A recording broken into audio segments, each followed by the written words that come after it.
Hola, buenos días. Vamos a dar inicio a nuestra plática. Eh, Les doy la breve reseña curricular de la doctora Julieta Ábrego Lerma. Es psicoanalista y docente en el CIES, estudió psicología en la UNAM y realizó estudios de maestría y doctorado en la Universidad de Toulouse. Actualmente sostiene su práctica en consulta privada, participa en comités científicos de revistas extranjeras indexadas y es docente de asignatura en universidades privadas. El día de hoy nos va a hablar en su ponencia con respecto al deseo de saber. Démosle una calurosa bienvenida.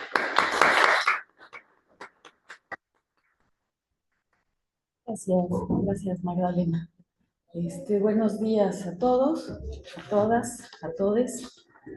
Yo he querido hablar de este tema del deseo en relación al saber y el saber respecto del deseo en psicoanálisis, que a diferencia de otros discursos, pues presenta muchas paradojas, porque sabemos que el deseo inconsciente es el deseo reprimido.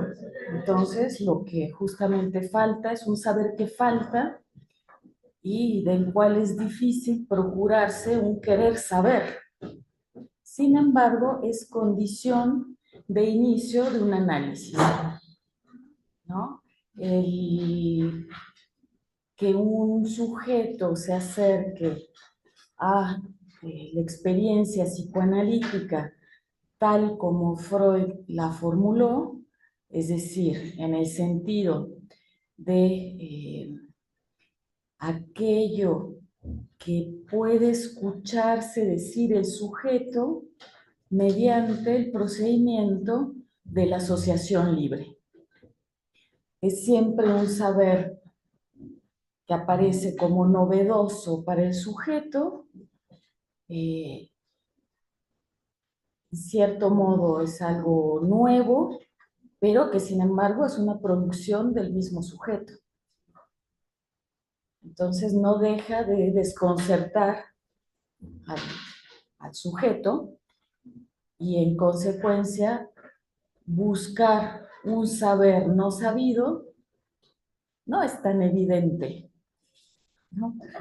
Es la primera paradoja que me parece que plantea la cuestión del deseo en psicoanálisis y particularmente el deseo de saber.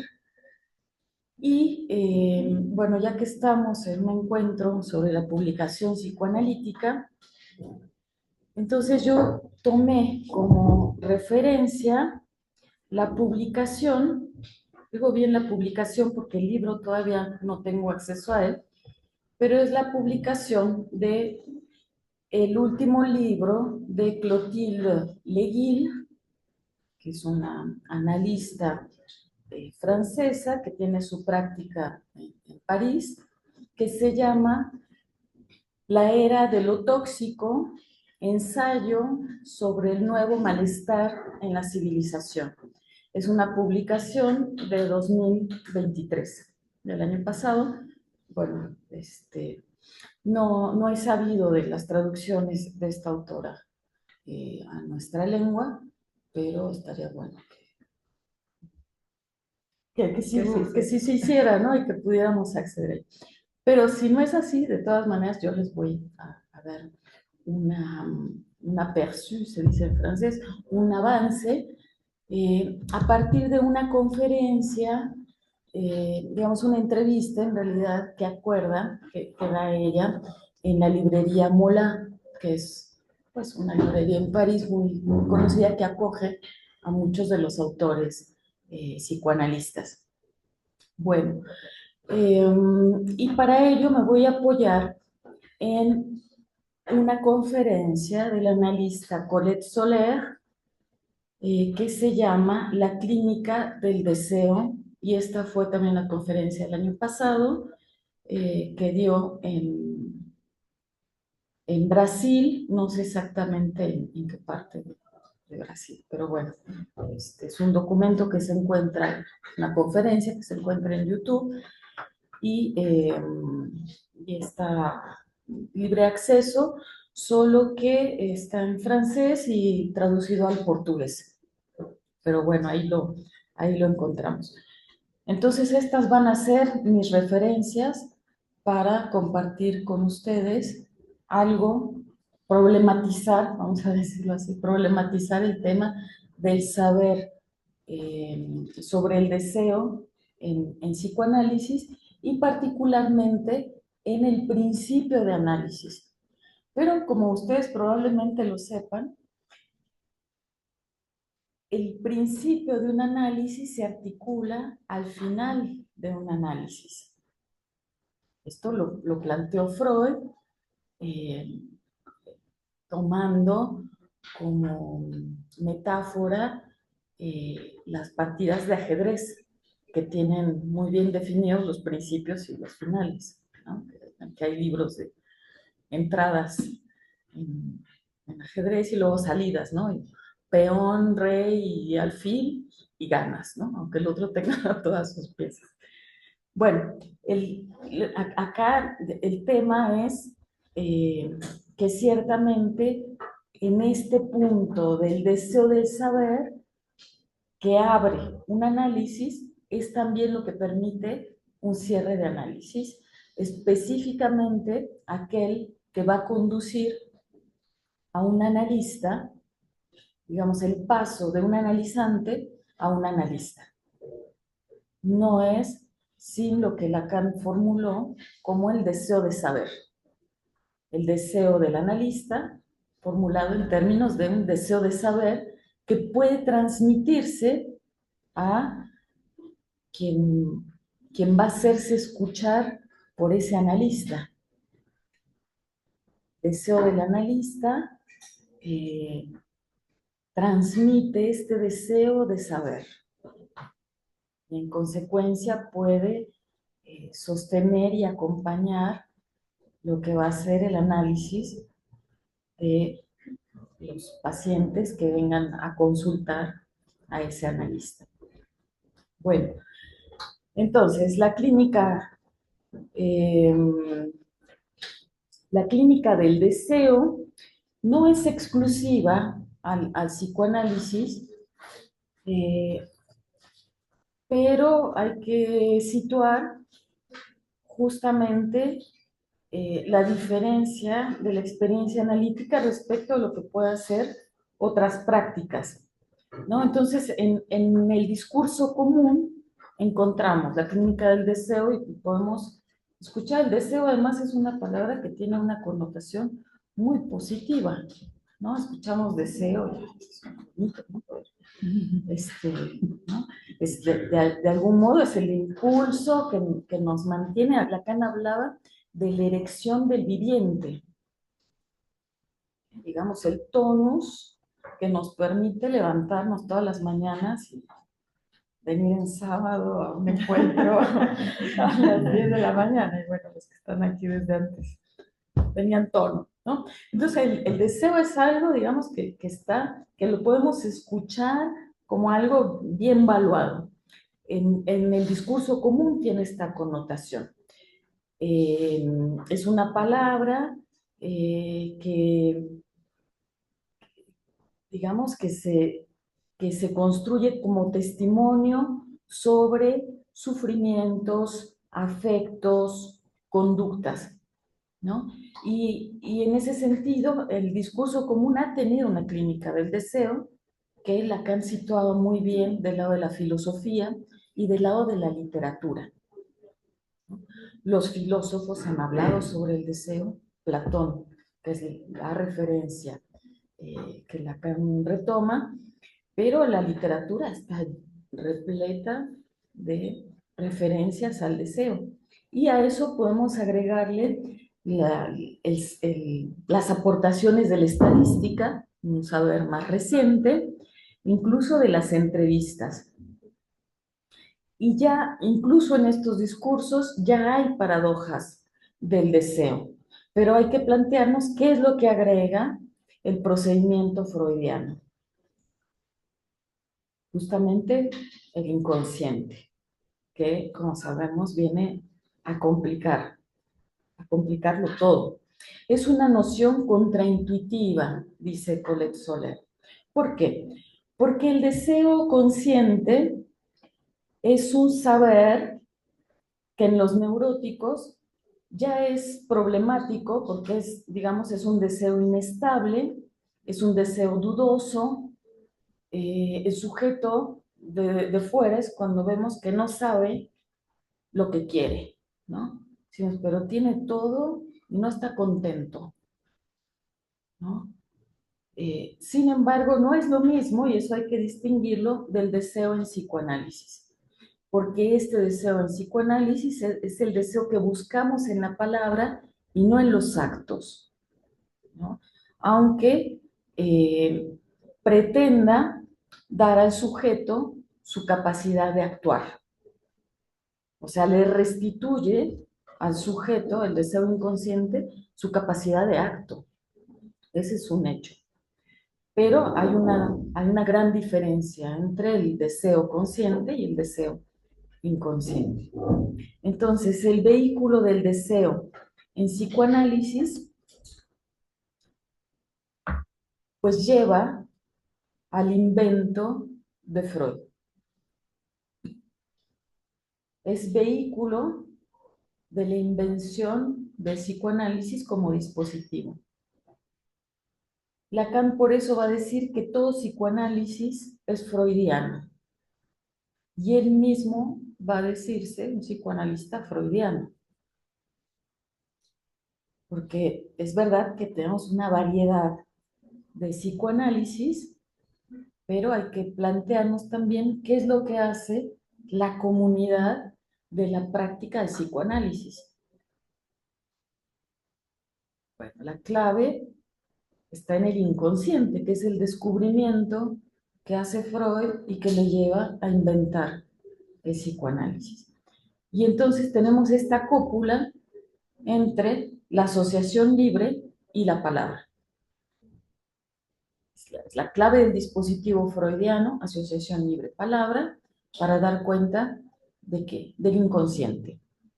Y el inconsciente, pues, es ese saber que falta al sujeto, que está ahí, pero que no es accesible para el sujeto. Está sustraído.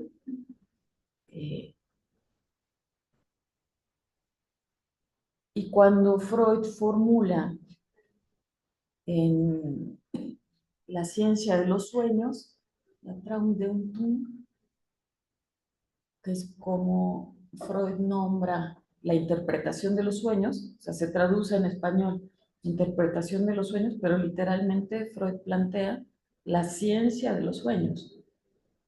Y bueno, la tesis fundamental de esta obra inicial de Freud, la conocemos muy bien, es el sueño es la vía regia de acceso al inconsciente, porque el sueño es la realización de un deseo inconsciente, ¿no? Entonces, deseo e inconsciente están articulados.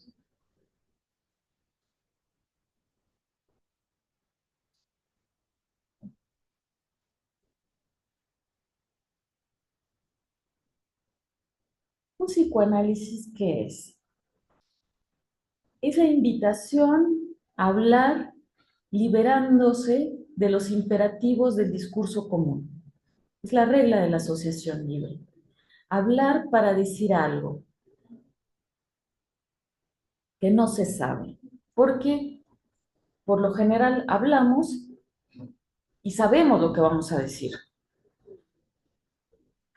Incluso tenemos esta exigencia de ser un poco coherentes, ¿no? No podemos tomar la palabra y empezar a pura libre asociación. Incluso tenemos también que ser un poco decentes. No podemos emplear cualquier palabra, ¿no? Pero en análisis justamente la asociación libre nos exige, tiene esta condición de liberarnos de las finalidades, de las intenciones, del para qué del discurso. Entonces Lacan decía que consiste sobre todo, la asociación libre, en decir tonterías, de betiza, o sea, significantes que nos pasan por la cabeza. ¿Qué es lo que decía Freud? Usted diga lo primero que se le atraviese, aunque no parezca lógico, aunque sea absurdo, aunque sea vergonzoso, etc. Entonces se apuesta por otra finalidad. ¿Cuál es esta otra finalidad? Que la palabra, aunque no tenga esa finalidad, sigue teniendo la estructura del significante. Entonces, el deseo se puede decir, el deseo se dice en la palabra. El que viene a hablar tiene un deseo y es, en primera instancia al menos, el deseo de hablar.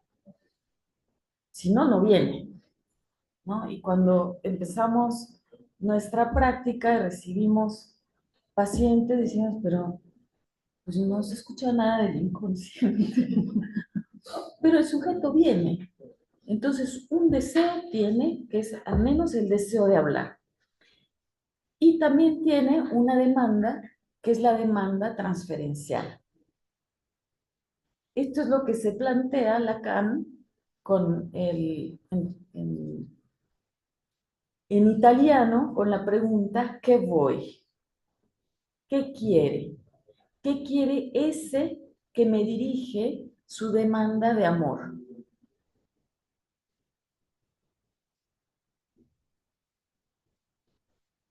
Porque hay una demanda en el hecho de dirigirse a alguien y que nos escuche. Entonces, el deseo tiene un lugar en esta demanda y es un deseo ineliminable. Freud hablaba en este texto de la interpretación de los sueños en términos de indestructibilidad, la indestructibilidad del deseo. Pero es un desconocido, es una X en una ecuación, ¿no? No sabemos qué es X. Ahora, significa esto que es imposible decir el deseo. Fíjense la paradoja. Vamos a hablar, para eso vamos a un análisis, pero el deseo no lo podemos decir. El deseo no se puede decir, lo que sí se puede decir es la demanda. Entonces el deseo se tiene que interpretar, necesita del analista.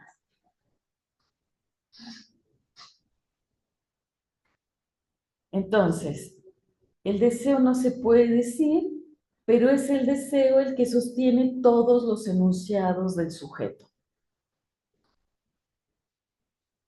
Digamos que queda disimulado por lo que se enuncia.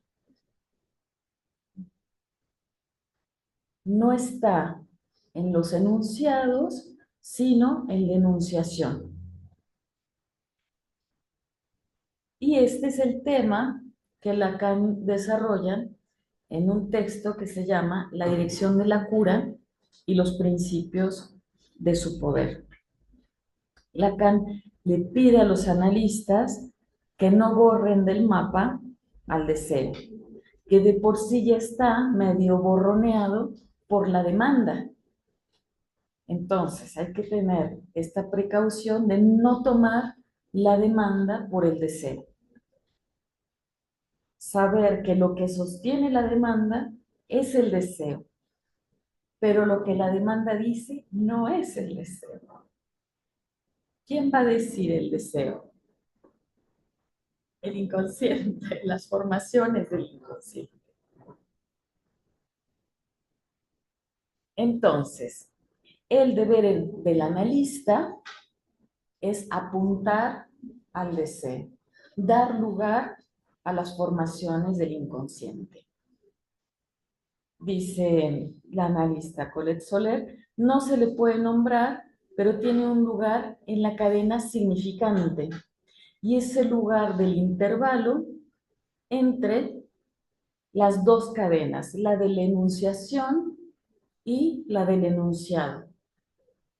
Esto es, para los que estén un poquito más cerca del discurso de Lacan, los dos ejes horizontales que encontramos en el grafo del deseo.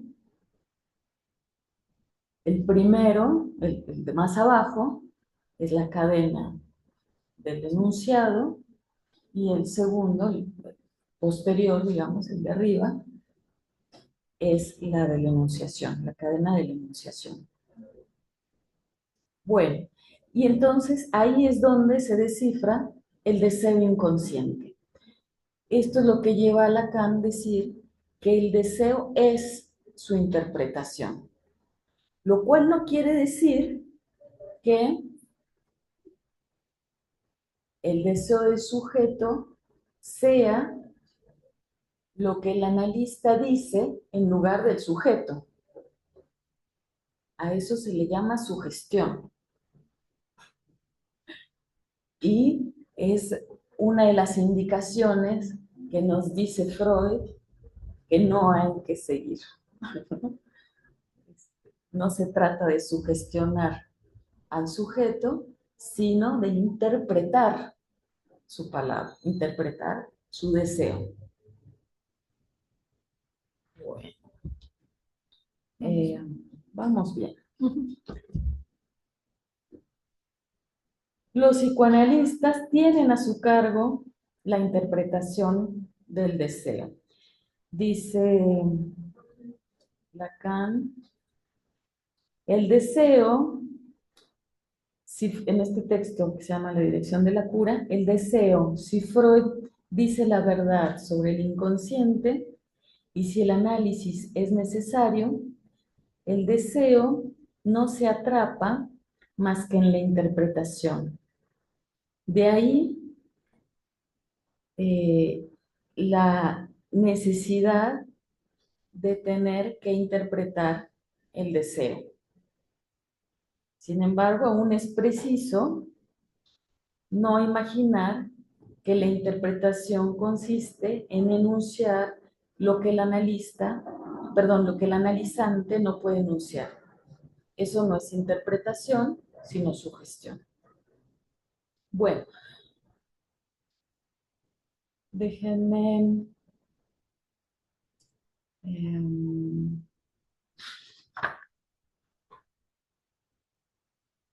bueno, sí, vamos a avanzar un poquito más y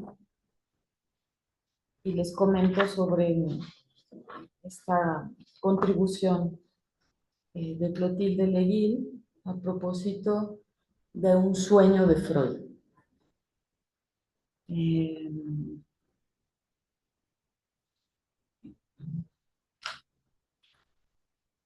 Bueno, digamos que hay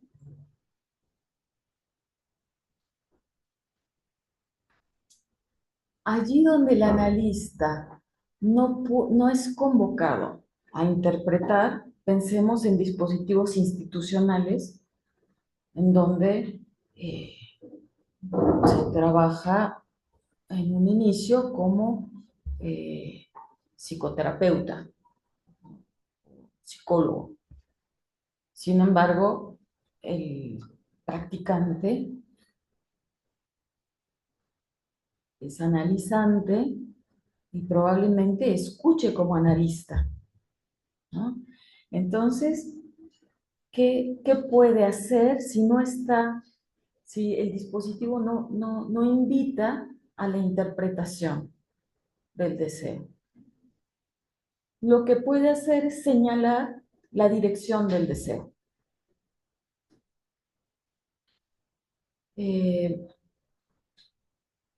Es decir, plantearle al sujeto la pregunta de qué es lo que quiere a través de sus articulaciones, de sus quejas, de lo que lo hace sufrir, de sus inhibiciones, de su angustia. Y entonces nos dice Colette Soler 3 indicaciones de Lacan acerca de la interpretación. Primero, que la interpretación no formula nada, solo indica, apunta con el dedo, pointe du doigt. En inglés, putting, señalar. Recuerden que tiene un doble valor el señalar, porque cuando uno señala con el dedo, señala, y al tiempo que está indicando, la indicación,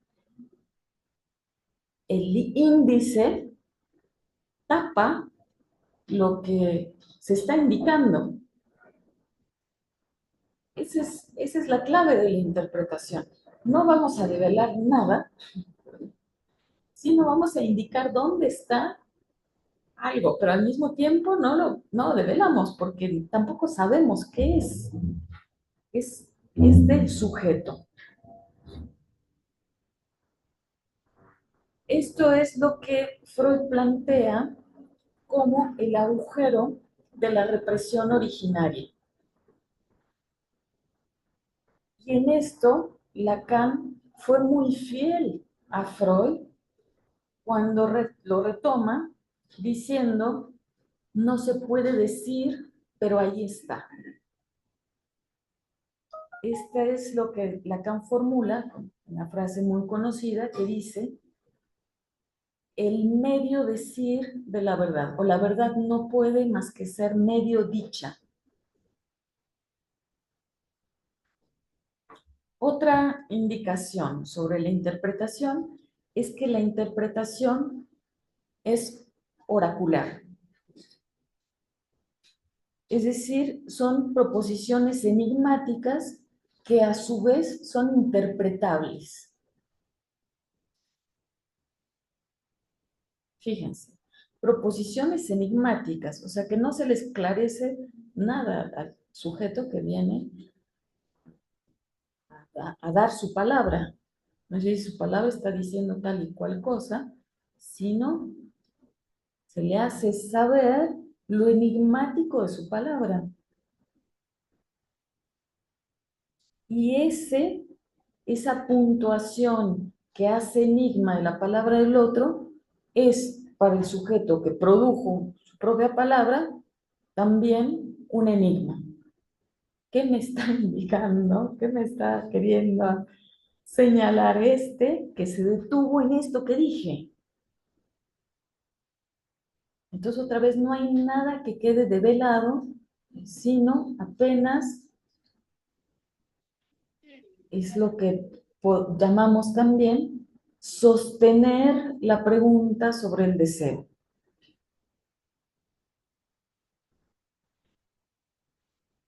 Porque hace falta no que el sujeto encuentre la respuesta, sino que sostenga la pregunta. Y eso en otra cosa es el deseo de saber sobre lo que no se sabe. Poder sostenerse en un saber que falta, que no se puede saber del todo, pero que eh, vamos aprendiendo a reconocer que ahí está, en lo que decimos. Finalmente, la última indicación de Lacan sobre la interpretación del deseo es que es un decir silencioso. ¿Ves? No es, aquí no cabe pensar en la abstinencia del analista,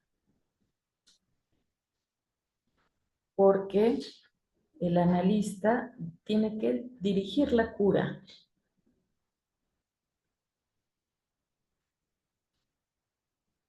Pero dirigir no quiere decir elaborar en lugar del analizante, porque el analizante es el que analiza. Entonces, el decir del analista es un decir silencioso. Bueno, vamos a... Sí, vamos a pasar entonces a esta, esta lectura que hace Clotilde Leguil sobre, les decía yo, un sueño de Freud que a ella le parece inaugural justamente en el planteamiento de el deseo de saber en Freud. Bueno, eh, lo formula en estos términos, dice, el psicoanálisis nos acerca la idea de lo que, de buscar lo que no sabíamos que sabíamos. Porque estamos marcados por discursos, por silencios, por lo que no fue dicho, por los secretos y por lo que han sido retazos, pedazos, fragmentos de nuestra historia. Entonces hay frases que marcan y que hay que, ella retoma esto, amigo, las frases que marcan no es que tengamos claridad de cuál fue el sello que vino a imprimir esa marca, sino justamente que son frases que marcan porque están marcadas por el silencio. Es otra vez por algo que falta, por lo que no está dicho, por los silencios, por los secretos. Entonces son silencios que hacen resonar algo en el sujeto. Por supuesto, son fuentes de malentendido y de equívoco que tienen como efecto un goce en el cuerpo.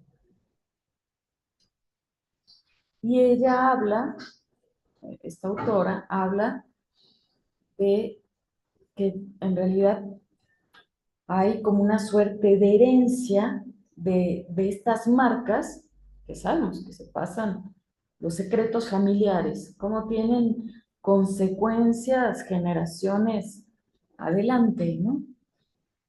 Justamente porque hay un agujero que deja, hay una marca en el cuerpo. Bueno, entonces dice, son enigmas que, que no quieren decir nada claro.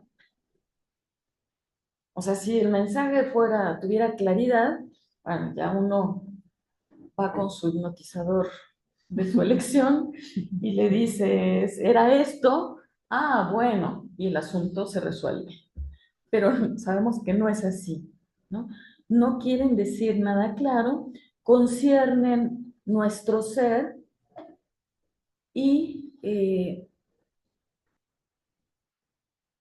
aunque conciernen otra vez nuestra elección de vivir, es los términos de Lacan, pero no nos dan el secreto de lo que fuimos para el otro, para el gran otro.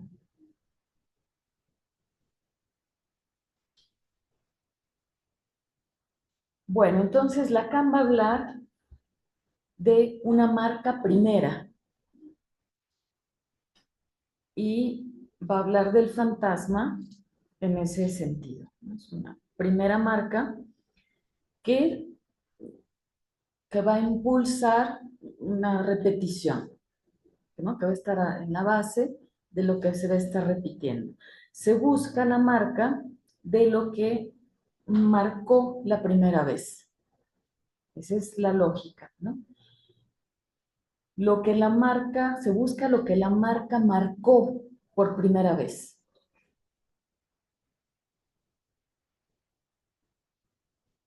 y la marca es al mismo tiempo la huella.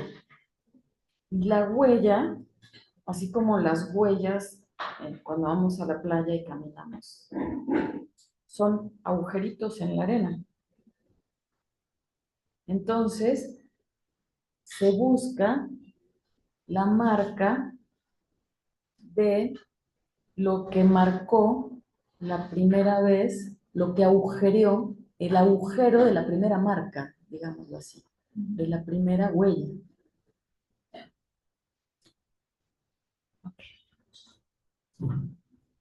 Bueno, la hipótesis de la autora es que estas primeras frases que marcan intoxican, ¿no? Tienen este efecto de intoxicación.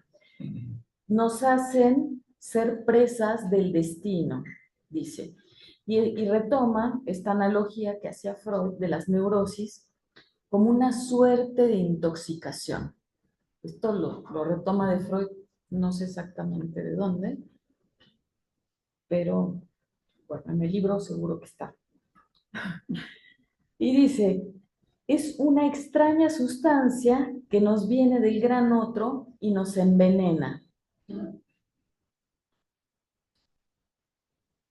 Y entonces, ya llegamos finalmente al sueño que tiene Freud a propósito de una frase que le fue dicha, y esto fue en la noche del 23 al 24 de julio de 1895, que es el sueño de la inyección de Irma, ¿no? Y la frase que suscita este sueño es una frase de su colega Otto, más joven que Freud, a quien Freud le derivó a Irma, y Freud le pregunta a Otto cómo va la enferma, cómo va la paciente, y le dice Otto, va mejor, pero no está completamente bien, pero no está del todo bien. Y dice Freud que esa respuesta lo molestó. O sea, que él lo escuchó, pues es una respuesta X, ¿no? Pero él sintió ahí una resonancia en lo que no dice la frase, que la frase dice eso, va mejor, pero no completamente bien. Pero a él le resonó algo como un reproche, ¿no? De que la paciente no fuera bien, sabiendo que además los prójimos, los cercanos a Irma, no confiaban mucho en el tratamiento psicoanalítico que había propuesto Freud. Entonces, Freud sueña, está en una reunión donde está Irma, la lleva a la ventana, le mira la garganta y observa manchas blancuzcas, en fin, su descripción, y lleva otro colega que la mira y dice, no hay duda, es una infección, pero el veneno se va a eliminar. Ese es el texto del sueño de Freud. No, perdón, sigue. Porque Freud encuentra marcado con negritas la inyección, que fue una inyección de trimetilamina, que le había puesto Otto a Irma con una jeringa sucia, infectada. Entonces, hay dos interpretaciones. La interpretación manifiesta es, ¿quién envenena a quién? Otto envenena a Irma. Pero el mismo sueño manifiesta el deseo subsecuente que es, pero el veneno se va a eliminar.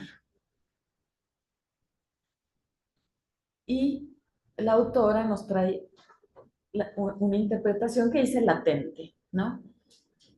¿Quién envenena a quién? Otto envenena a Freud con su frase. ¿Y el deseo cuál es? El deseo es que la falta sea del otro. Beoto, en esta ocasión, que el fin del sueño nos trae un mensaje a descifrar a la letra.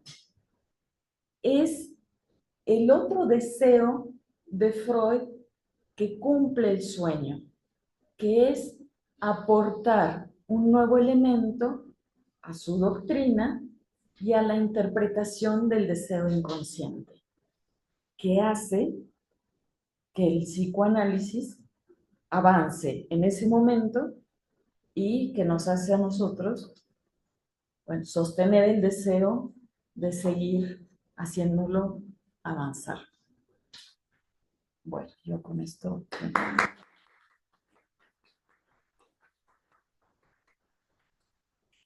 Pasamos a la parte de preguntas. No sé si alguien tenga una pregunta. Les voy a pedir que cuando la hagan un poco fuerte porque no hay micrófono y además se está grabando, entonces para que alcancen a escuchar. Cuando nos menciona Julieta que es el deseo de saber cuando se va al análisis, me parece que también es el deseo de saber, pero que se oculta el deseo de no saber, ¿no? Y que el análisis, por la poquita experiencia que tengo, ayuda a estructurar el deseo, ¿no? Y decir, en este momento no estoy lista para encontrar ese deseo, ¿no? Y entonces es cuando yo creo que el análisis nos ayuda para saber que deseo saber, que no deseo saber y que no estoy lista para saber en este momento y que a lo mejor en algún momento voy a estar lista para desear saber. Entonces, esto que plantea acá me parece que es paradigmático también en este sentido de saber y no saber y estructurar los tiempos, ¿no? Que nos facilita el análisis. Sí, bueno, esa es justamente, a ver, la pregunta va orientada a situar que al lado de ese deseo de saber, un saber no sabido, es justamente no sabido porque el sujeto no lo quiere saber. Ay, por eso ha quedado reprimido. Es la base de la represión freudiana. Y es así, y es justamente la base del inconsciente. Ahora, lo que planteas tú es muy interesante, que tiene que ver con los tiempos. ¿Cuál es el tiempo para que un sujeto se anime a saber? Y justamente es el tiempo más inesperado. Porque, y digamos, yo diría que es el tiempo del análisis. Cuando un sujeto busca el dispositivo analítico para hacerse escuchar, yo diría que ese es el tiempo. Y es un tiempo que se extiende años, lo sabemos muy bien. Entonces, en ese tiempo habrá movimientos, pero el simple hecho de estar instalado en un dispositivo que con la asociación libre promueve la expresión de los significantes que traen el deseo sin que de cualquier manera se termine de nombrar, posibilita, mediante el lapsus, que es la formación del inconsciente que tenemos en acción, en la sesión analítica, pues que emerja. Entonces, el analista, y cuando nos decía la autora, tiene que apuntar al deseo, apostar y apuntar al deseo, dirigir hacia allá, significa poderlo reconocer cuando emerge, porque justamente va a emerger con las formaciones del inconsciente que siempre son lo que el sujeto no quiere que salga. O sea, en el dispositivo, el lapsus. Tenemos las formaciones del inconsciente en la vida de los sujetos, pero en la sesión analítica, la formación del inconsciente que opera es el lapsus, porque es la formación del inconsciente que ocurre en el uso de la palabra. Le toca al analista decir, este es el momento. O sea, en realidad fue el inconsciente, el sujeto que dijo, este es el momento y ¡paf! ¿No? Ahí va. Y el sujeto dirá, se sorprenderá de haber dicho lo que dijo, y el analista también. El analista tiene que sorprenderse y sorprender al sujeto con su sorpresa, diciendo, mira, nada más, ¿y esto qué es? Porque el analista no sabe de qué se trata, pero en el sujeto tendrá ciertas resonancias que va a poder analizar. Lacan habla en un texto sobre los tiempos lógicos, el acerto de certidumbre anticipada,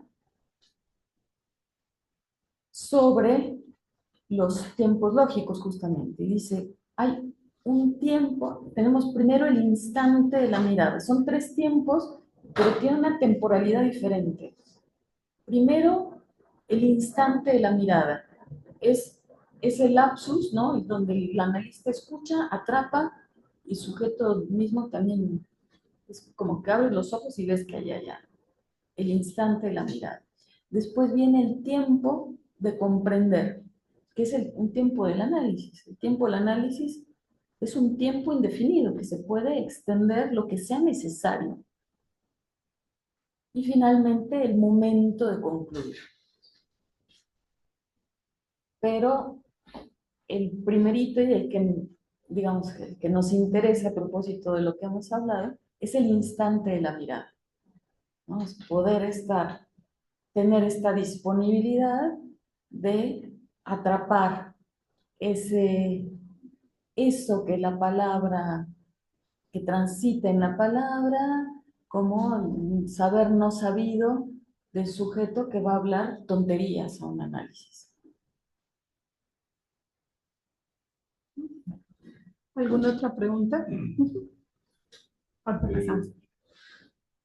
No, adelante tú, Sí, por favor. el tema de las construcciones en el análisis,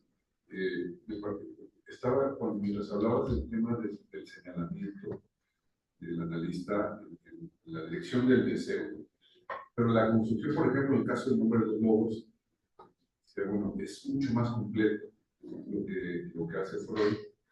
Y me suena a esto del ajedrez, ¿no? Que parece más de la salida, la construcción, que de la entrada al juego. ¿Cómo se ubicaría en todo esto que has explicado el lugar del analista en algo mucho más elaborado que es un señalamiento? ¿Cómo lo ubicarías en relación con el deseo inconsciente? ¿Cómo lo podrías hacer? Bueno, sí, a ver, ¿cómo ubicarlo? Hay varias preguntas en tu pregunta, en realidad, ¿no?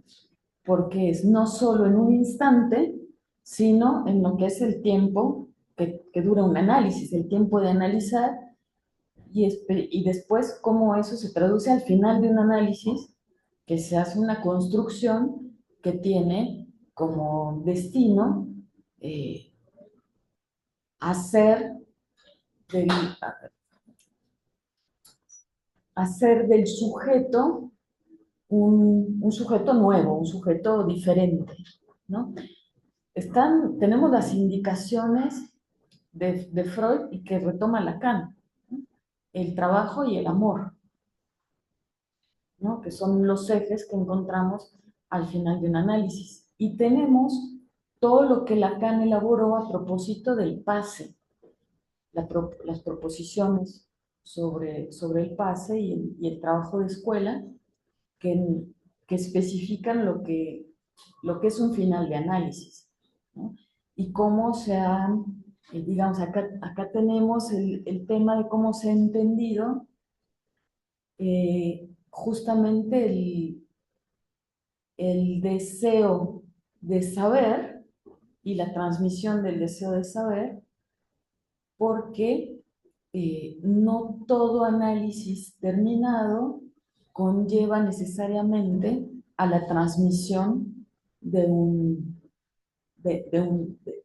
este deseo de saber del inconsciente. O sea, no necesariamente un análisis va a desembocar en un analista, aunque se termine, ¿no? ¿Para qué decir que los lacanianos sí concebimos el final de análisis? ¿No? Que los análisis sí tienen un final, no hay análisis interminables. sí hay, o sea, sí hay un final para cada análisis, pero ese final está también determinado por las contingencias de, que encuentra cada uno de nosotros en su recorrido analítico. Entonces, no hay, es lo que plantea Colette Soler en su conferencia, no hay la manera de asegurarse la permanencia de los analistas, digamos, que la reproducción de los analistas, que no hay un dispositivo que los genere, porque eso está pautado por otra vez por las contingencias, porque un sujeto, y habría que planteárselo, ¿qué es lo que hace que un analista sea analista? O sea, cómo poder dar cuenta del deseo del analista, si el deseo, siendo un deseo inconsciente, no termina de poder plantearse en palabras. Y lo que Lacan decía es que, bueno, se espera pues, que analistas haya más que unos cuantos, ¿no? Pero nada lo garantiza. En realidad depende del encuentro que cada uno hace con su propio inconsciente. No sé si te contesté, pero digamos, porque al final lo mismo que encontramos para el principio del análisis, lo tendríamos que encontrar como analistas, sobre todo al final de análisis, para podernos dar cuenta que de todas maneras hay algo que no puede nombrarse, pero no es lo mismo el no poder nombrar del inicio que el no poder nombrar del final, ¿no? Ese es el detalle. Entonces, pues, entonces, ¿para qué hago todo el recorrido, no? Si voy a acabar en la misma, a lo mejor me lo economizo, ¿no? Y no es eso, ¿no? Pero tampoco es que pueda decirse gran cosa, porque otra vez está sostenido a partir de las contingencias y de la imposibilidad de decir el deseo, ¿no? Hay una incompatibilidad, y esto me parece, bueno, para mí ha sido un hallazgo muy interesante que me ha dado ganas de ponerme a trabajar entre el deseo y la